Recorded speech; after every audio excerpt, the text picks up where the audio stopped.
Hi friends, ಎಲ್ಲರೂ ಹೇಗಿದ್ದೀರಾ? ನಾನು ಇವತ್ತು ಸ್ಟಡಿ ಲಾಗ್ ಮಾಡ್ತಾಯಿದ್ದೀನಿ. ಮೊದಲು ನಾನು ಕಾಂಪಿಟೇಟಿವ್ ಎಕ್ಸಾಮ್ಗೆಲ್ಲ ಓದ್ತಾ ಇದ್ದೆ. ಇವಾಗ ಮಧ್ಯೆ ಎಲ್ಲ ಸ್ವಲ್ಪ ಓದೋಕ್ಕಾಗಿರಲಿಲ್ಲ. ಸೊ ಮತ್ತೆ ಈಗ ಸ್ಟಾರ್ಟ್ ಮಾಡ್ತಾಯಿದ್ದೀನಿ. ಏನಂದರೆ ನಾವು ಯಾವಾಗಲೂ ಅಷ್ಟೇ ಏನೋ ಅಂದ್ಕೊಳ್ತೀವಿ, ಅದು ಆಗೋದೇ ಇನ್ನೊಂದು. ಸೊ ಅದಕ್ಕೆ ನಾನು ಇವಾಗ ಏನಂದರೆ ನನ್ನ ಕನಸು ಏನಿತ್ತು ಅಂದರೆ ಗೌರ್ಮೆಂಟ್ ಜಾಬ್ಗೆ ಹೋಗಬೇಕು ಅನ್ನೋದೊಂದಿತ್ತು.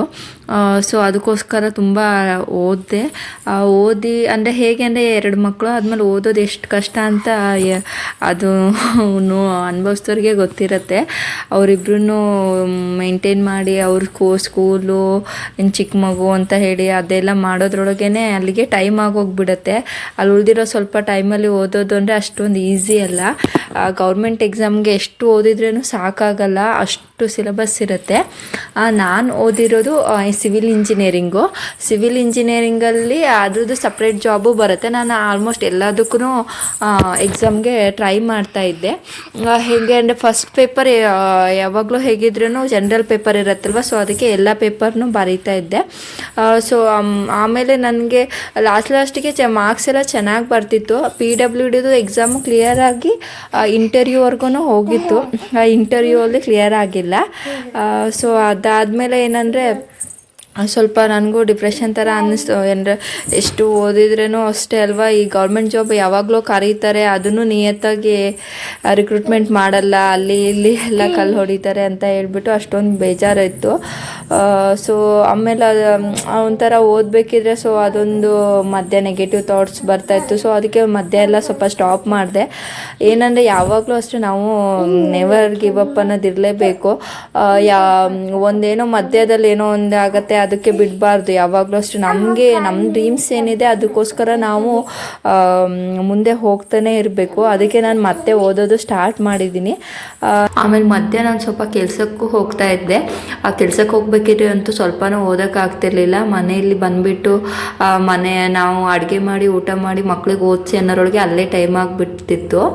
ಓದಬೇಕಿದ್ರೆ ಹೇಗೆ ಅಂದರೆ ಫುಲ್ ಕಂಟಿನ್ಯೂ ಆಗಿ ಯಾವಾಗಲೂ ಅಷ್ಟೇ ಕಂಪ್ಲೀಟಾಗಿ ಮಾಡೋಕ್ಕಾಗ್ತಾ ಇರಲಿಲ್ಲ. ಮಧ್ಯೆ ಬ್ರೇಕ್ಸ್ ಅಂತೂ ತುಂಬ ತೊಗೊಂಡಿದ್ದೀನಿ. ಮದುವೆ ಆದಮೇಲೆ ಅದು ಇರೋದೇ ಫ್ಯಾಮಿಲಿ ಬ್ರೇಕ್ಸ್ ಅಂತೂ ಇದ್ದೇ ಇರುತ್ತೆ. ಅದು 2 ಮಕ್ಕಳು ಅಂದರೆ. ಬಟ್ ನಾನು ಎಕ್ಸಾಮು PDO KS ಎಕ್ಸಾಮ್ ಎಲ್ಲ ಬರೆಯೋಕ್ಕಾಗಿಲ್ಲ. ಸ್ವಲ್ಪ ಊರಿಗೆ ಹೋಗಿದ್ವಿ, ಅವಾಗೆಲ್ಲ ಬರೀಲಿಕ್ಕಾಗಿಲ್ಲ. ಸೊ ನಾನು VA ಎಕ್ಸಾಮ್ ಬರೆದಿದ್ದೆ.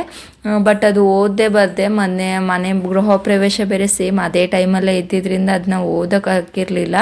ಸೊ ಹಾಗೆ ಬರೆದಿದ್ದೆ. ಬಟ್ ನಾಟ್ ಬ್ಯಾಡ್, ಚೆನ್ನಾಗೇ ಆಗಿತ್ತು. ಅಂದರೆ ಅಷ್ಟು ಇನ್ನೂ ಒಂದು ಸ್ವಲ್ಪ ಚೆನ್ನಾಗಿ ಕಾನ್ಸಂಟ್ರೇಟ್ ಮಾಡಿದರೆ ಆರಾಮಾಗಿ ಮಾಡ್ಕೋಬೋದಿತ್ತು. ಸೊ ಅವಾಗ ಸ್ವಲ್ಪ ಬೇಜಾರಾಯಿತು, ಓದಿದರೆ ಮಾಡ್ಕೋಬೋದಿತ್ತಲ್ಲಪ್ಪ ಅಂತ ಸ್ವಲ್ಪ ಅನ್ನಿಸ್ತು. ಸೊ ಆವಾಗ ಮತ್ತೆ ಆಮೇಲೆ ಈ ಗ್ರೂಪ್ E ಎಕ್ಸಾಮ್ಗೂ ಓದೋಕ್ಕಾಗಿರಲಿಲ್ಲ, ಹಾಗೆ ಬರೆದೆ. ಪೇಪರು ಸ್ವಲ್ಪ ನಂಗೆ ಟಫ್ ಅನ್ನಿಸ್ತು. ಗ್ರೂಪ್ E ಎಕ್ಸಾಮ್ದು ಸ್ವಲ್ಪ ಟೈಮ್ ಶಾರ್ಟೇಜ್ ಅನ್ನಿಸ್ತು. ಏಕೆಂದರೆ ಅವರು ಸ್ವಲ್ಪ ಟೈಮ್ ಹೇಗೆ ಅಂದರೆ ಅನಲೈಸ್ ಮಾಡಬೇಕಿತ್ತು ಕ್ವಶನ್ಸ್ ಎಲ್ಲ. ಸ್ವಲ್ಪ ಲೆಂತಿ ಕ್ವಶನ್ಸ್ ಕೊಟ್ಟಿದ್ರು, ಟೈಮ್ ಕಡಿಮೆ ಅನ್ನಿಸ್ತಿತ್ತು. ಆ್ಯಪ್ಟಿ ಎಲ್ಲ ಈಸಿ ಇತ್ತು. ಆ್ಯಪ್ಟಿ ನನಗೆ ಕಾನ್ಸ್ಟಿಟ್ಯೂಷನ್ದೆಲ್ಲ ಓಕೆ ಅನ್ನಿಸ್ತು. ಬಟ್ ಬೇರೆ ಕ್ವಶನ್ಸ್ದು ವರ್ಡ್ ಜಿಯೋಗ್ರಫಿ ಎಲ್ಲ ಸ್ವಲ್ಪ ಕಷ್ಟ ಅನ್ನಿಸ್ತು. ಮತ್ತು ಅನಲೈಸಿಂಗ್ ಕ್ವಶನ್ ಎಲ್ಲ ನಾವು ಇದೇ ಸರಿ ಅಂತ ಅಷ್ಟು ನೀಟಾಗಿ ಕಡಿಮೆ ಟೈಮಲ್ಲಿ ಮಾಡೋಕ್ಕಾಗಲ್ಲ. ಸೊ ಅದು ಸ್ವಲ್ಪ ಡಿಫಿಕಲ್ಟ್ ಅಂತು. ಆ ಥರ ನನಗೆ ಆದಾಗ ಸ್ವಲ್ಪ ಬೇಜಾರಾಗ್ಬಿಡುತ್ತೆ. ಎಷ್ಟು ಓದಿದ್ರು ಹೀಗೆ ಎಲ್ಲ ಅನಿಸುತ್ತೆ. ಸೊ ಈ ಸಲ ಓದಿರಲಿಲ್ಲ ಅಲ್ವಾ, ಸೊ ಅದಕ್ಕೆ ಏನೋ ಅಷ್ಟು ಅನಿಸಿಲ್ಲ.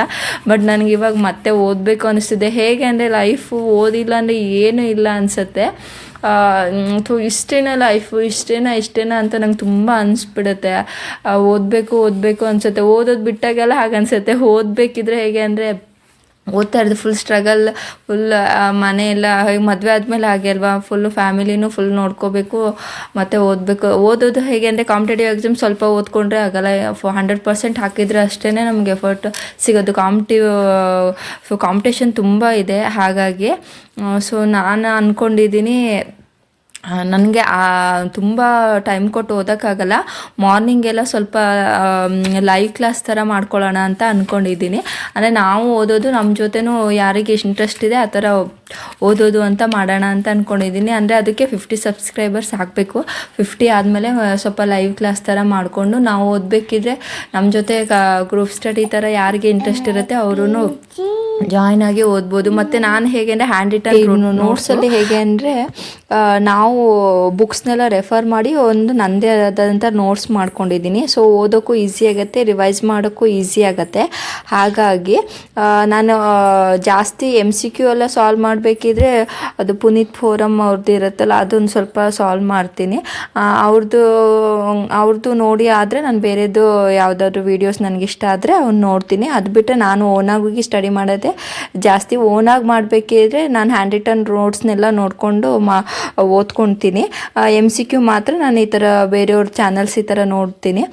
ಅದು ಬಿಟ್ಟರೆ ನನಗೆ ಏನಂದರೆ ಹ್ಯಾಂಡ್ ರಿಟನ್ ನೋಟ್ಸು ಸ್ವಲ್ಪ ನಾನು ಮೆಮೊರೈಸ್ ಮಾಡೋಕ್ಕೆ ಈಸಿ ಆಗುತ್ತೆ. ಯಾಕಂದರೆ ಹೊಸದಾಗಿ ಬುಕ್ಸು ಓದ್ತಾ ಇದ್ದರೆ ತುಂಬ ಟೈಮ್ ಅನಿಸುತ್ತೆ. ಇದ್ರ ನಮಗೆ ಟೈಮ್ ಕಡಿಮೆ ಇರುತ್ತೆ ಅಲ್ವಾ. ಸೊ ಅದಕ್ಕಾಗಿ ನಾವು ರಿವೈಸ್ ಮಾಡೋಕ್ಕೆ ನಮ್ಮದೇ ಆದ ನೋಟ್ಸ್ನ ಒಂದ್ಸಲ ನೋಡಿದರೆ ನಮಗೆ ಅದೇನೋ ಒಂಥರ ನೆನ್ಪು ಬಂದಂಗೆ ಆಗುತ್ತೆ. ಸೊ ಹೊಸದು ಓದುವಾಗ ನಮಗೆ ಏನೋ ತುಂಬ ಟೈಮ್ ತಗೊಳುತ್ತೆ. ಆದರೆ ನಾವೇ ಮಾಡಿರೋ ನೋಟ್ಸ್ ಆದರೆ ನಮಗೆ ಈಸಿ ಅನಿಸುತ್ತೆ.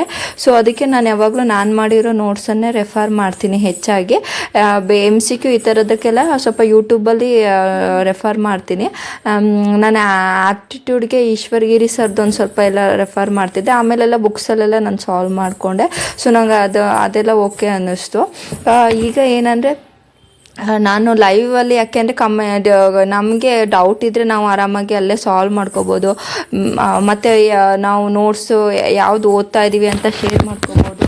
ನಮಗೂ ನಮ್ಮ ಜೊತೆ ಇನ್ನೊಬ್ಬರು ಇದ್ದಾರೆ ಅನ್ನೋದು ಅಂತ ಫೀಲ್ ಇರುತ್ತೆ. ಸೊ ಕಾನ್ಸಂಟ್ರೇಷನ್ ಸ್ವಲ್ಪ ಜಾಸ್ತಿ ಆಗುತ್ತೆ, ಸ್ವಲ್ಪ ಸ್ಪೀಡು ಜಾಸ್ತಿ ಆಗುತ್ತೆ. ಸೊ ಅದಕ್ಕೆ ನಾನು ಅಂದ್ಕೊಂಡಿದ್ದೀನಿ. ಸೊ 50 ಸಬ್ಸ್ಕ್ರೈಬರ್ಸ್ ಆದ ತಕ್ಷಣ ಡೈಲಿ ಲೈವ್ ಬಂದುಬಿಟ್ಟು ಓದ್ಕೊಳ್ಳೋಣ ಅಂದ್ಕೊಂಡಿದ್ದೀನಿ. ಆಮೇಲೆ ಇವಾಗ ನಂದು ಇದೆಲ್ಲ ಆದಮೇಲೆ ನನ್ನ ಮಗಳು ಬರ್ತಾಳೆ ಈಗ ಸ್ಕೂಲಿಂದ ಬಂದರೆ ಮತ್ತೆ ನಂಗೆ ಓದೋಕ್ಕಾಗಲ್ಲ. ಯಾಕಂದರೆ ಅವಳದು ಸ್ವಲ್ಪ ಎಲ್ಲ ಬುಕ್ಸ್ ಎಲ್ಲ ಅರೇಂಜ್ ಮಾಡಿಬಿಟ್ಟು ಅವಳದು ಊಟ ಎಲ್ಲ ಆಗುತ್ತೆ. ಊಟ ಎಲ್ಲ ಮಾಡಿಬಿಟ್ಟು ಅವಳು ಮಲ್ಕೊತಾಳೆ ಸ್ವಲ್ಪ ಹೊತ್ತವರೆಗೂ. ಆವಾಗ ಇವಳು ಚಿಕ್ಕವಳು ಮಲಗಲ್ಲ. ಚಿಕ್ಕವಳನ್ನ ಒಂದು ಸ್ವಲ್ಪ ಅವಳು ಬೆಳಗ್ಗೆ ಒಂದು ಸ್ವಲ್ಪ ಲೇಟಾಗಿ ಹೇಳೋದ್ರಿಂದ ಅವಳು ಇಷ್ಟೊತ್ತಲ್ಲಿ ಮಲಗೋದು ಕಡಿಮೆ, ಒಂದು ಸ್ವಲ್ಪ ಮಲಗ್ದಂಗೆ ಮಾಡ್ತಾಳೆ. ಅವಳು ಮಲಗ್ಸೋಕ್ಕೆ ಒಂದು ಅರ್ಧ ಗಂಟೆ ಬೇಕು. ಆಮೇಲೆ ಒಂದು 10 ನಿಮಿಷ ಮಲಗ್ದಂಗೆ ಮಾಡಿ ಎದ್ಬಿಡ್ತಾಳೆ. ಸೊ ಅದಕ್ಕೆ ಇವಳನ್ನ ಆದರೆ ಮಲಗಿಸ್ತೀನಿ, ಇಲ್ಲ ಅಂದರೆ ಮಲಗಿಲ್ಲ ಅಂದರೆ ಸ್ವಲ್ಪ ಹೊತ್ತವರೆಗೂ ಆಟ ಆಡ್ತಾಳೆ. ಕೊನೆಗೆ ಅವಳು ಎದ್ಬಿಟ್ಟು ಹೋಮ್ವರ್ಕ್ ಮಾಡ್ಕೊತಾಳೆ. ಸೊ ಹಾಗಾಗಿ ನಂಗೆ ಆಮೇಲೆಲ್ಲ ಓದೋಕ್ಕಷ್ಟು ಕಡಿಮೆ ಟೈಮಿಂಗ್ಸು. ಸೊ ಅವಳು ಬರೋಕ್ಕಿಂತ ಮುಂಚೆನೇ ಒಂದು ಸ್ವಲ್ಪ ಏನಾದ್ರು ನೋಡ್ಕೋಬೋದು. ಇವಳು ಚಿಕ್ಕವಳು ಎದ್ದಾಗ್ಲೂ ಸ್ವಲ್ಪ ಕಷ್ಟನೇ, ಮೈ ಮೇಲೆಲ್ಲ ಹತ್ಕೊಂಡು ಆಟ ಆಡೋದು ಜಾಸ್ತಿ. ಸೊ ಹಾಗಾಗಿ ಇವಳು ಮಲ್ಕೊಂಡಾಗಲೇ ಒಂದು ಸ್ವಲ್ಪ ಓದ್ಕೊಳ್ಳೋಕೆ ಟ್ರೈ ಮಾಡ್ತೀನಿ. ಆಮೇಲೆ ನನ್ನ ಮಗಳು ಸ್ಕೂಲಿಂದ ಬಂದಳು. ಅವಳಿಗೆ ಒಲಂಪಿಯಾಡ್ ಎಕ್ಸಾಮ್ ಇತ್ತು. ಸೊ ಅದ್ರ ಪೇಪರೆಲ್ಲ ನೋಡಿದ್ವಿ. ಅಂದರೆ ಯಾವ್ಯಾವುದು ಕೊಟ್ಟಿದ್ದಾರೆ ಅಂತ ಕ್ವಶನ್ಸ್ ಎಲ್ಲ ಒಂದು ಸಲ ನಾನು ಅನಲೈಸ್ ಮಾಡಿದೆ ಅವಳಿಗೆ. ಸೊ ಅವಳು ಅಮ್ಮ ನನಗಿದ್ದು ಈಸಿ ಇತ್ತು, ಇದು ಕಷ್ಟ ಇತ್ತು ಹಾಗೆ ಅಂತ ಹೇಳ್ತಾಯಿದ್ಲು ಏನೇನು ಬರೆದಿದ್ದೀನಿ ಅಂತ. ಸೊ ಅದಕ್ಕೆ ಒಂದು ಸಲ ಎಲ್ಲ ಪೇಪರ್ ಹೇಗಿದೆ ಅಂತ ನೋಡಿದ್ವಿ. ಅವಳು ಚೆನ್ನಾಗಿ ಮಾಡ್ತಾಳೆ. ಬಟ್ ಅಂದರೆ ಒಲಂಪಿಯಾಡ್ ಎಕ್ಸಾಮ್ ಸ್ವಲ್ಪ ಟಫ್ ಇರುತ್ತೆ ಅಲ್ವಾ. ಸೊ ಅದಕ್ಕೆ ಗೊತ್ತಿಲ್ಲ ಹೇಗೆ ಮಾಡಿದ್ದಾಳೆ ಅಂತ. ಅವಳು ಗೊತ್ತಾಗಲ್ಲ, ಚಿಕ್ಕವರಲ್ವ. ಸೊ ನಿನ್ನೆಲ್ಲ ಓದಿಸಿದ್ದೆ, ಒಂದು ವಾರದಿಂದ ಒಂದು ಸ್ವಲ್ಪ ಓದಿಸ್ತಾ ಇದ್ದೆ. ಮೊದಲೆಲ್ಲ ಸ್ವಲ್ಪ ಅವಳಿಗೆ ಈಸಿ ಇರೋದನ್ನ ಚೆನ್ನಾಗಿ ಮಾಡಿರ್ತಾಳೆ, ಓದಿಸಿರೋದೆಲ್ಲ ಚೆನ್ನಾಗಿ ಮಾಡ್ತಾಳೆ. ಬಟ್ ಗೊತ್ತಿಲ್ಲದೆ ಇರೋದು, ಓದದೇ ಇರೋದನ್ನು ಕೊಟ್ಟಿರ್ತಾರಲ್ವ. ಸೊ ಅದೆಲ್ಲ ಹೇಗೆ ಮಾಡಿದ್ಲೋ ಗೊತ್ತಿಲ್ಲ. ನಮ್ಮ ಡ್ರೀಮ್ಸ್ ಹಿಂದೆ ಓಡ್ತಾ ಇರೋದೇ ಜೀವನ ಅಲ್ವಾ ಫ್ರೆಂಡ್ಸ್. ಇಷ್ಟು ಹೇಳ್ತಾ ನಾನು ಈ ವ್ಲಾಗ್ನ ಮುಗಿಸ್ತಾ ಇದ್ದೀನಿ. ನಿಮ್ಗೆ ಇಷ್ಟ ಆದರೆ ಈ ವ್ಲಾಗ್ನ ಲೈಕ್ ಮಾಡಿ, ಶೇರ್ ಮಾಡಿ, ಕಮೆಂಟ್ ಮಾಡಿ ಮತ್ತು ಸಬ್ಸ್ಕ್ರೈಬ್ ಮಾಡಿ. Thank you friends. Thank you for watching.